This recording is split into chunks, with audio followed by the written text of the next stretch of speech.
Hello and welcome to my e-lesson और Microsoft office specialist program certification series में आपका स्वागत है।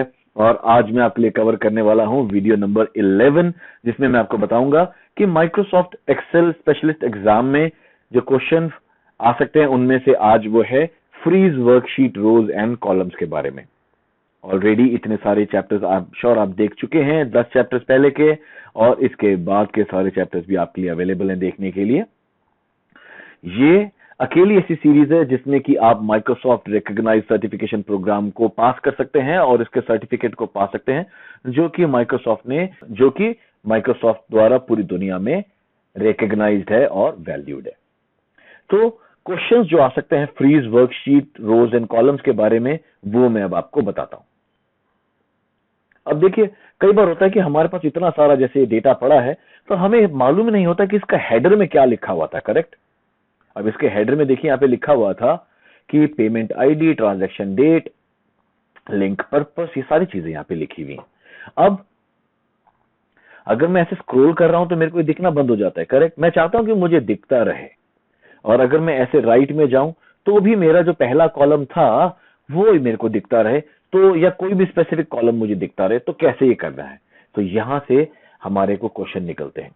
तो इसके लिए आप जाते हैं व्यू में। हम यूजुअली होम टैब में रहते हैं, हम जाएंगे व्यू टैब में और फिर जिस भी रो को आपने सबसे ऊपर रखना है फिक्स करके उसको आप ऐसे ऊपर ले जाइए। मान लीजिए कि मैं इस रो को यहां पे रखना चाहता हूं। करेक्ट है।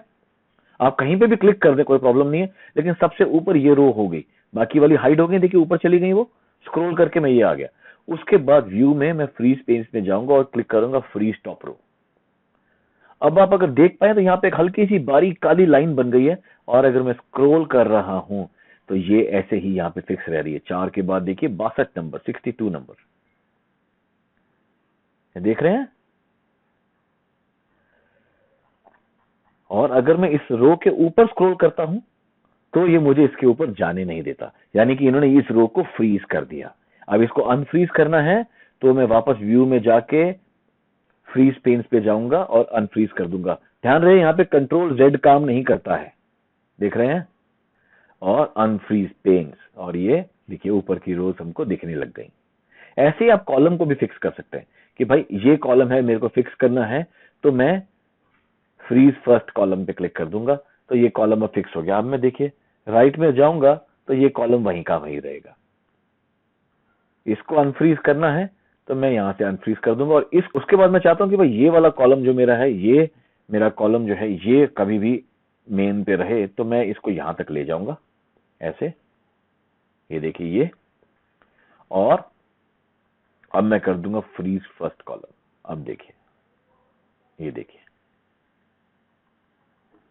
ये हमारा यहीं पे फ्रीज हो गया। देख रहे हैं आप, है ना बेहतरीन चीज। इसको भी आप अनफ्रीज यहां से कर सकते हैं। तो इतना आसान है फ्रीज और अनफ्रीज को यूज करना। इसको बोलते हैं फ्रीज पेन्स, और ये व्यू टैब में अवेलेबल होता है। उम्मीद करता हूं कि वीडियो आपको पसंद आया होगा। अगर हाँ तो जरूर हमें लाइक कीजिए और सब्सक्राइब कीजिए। मिलते हैं अगले वीडियो।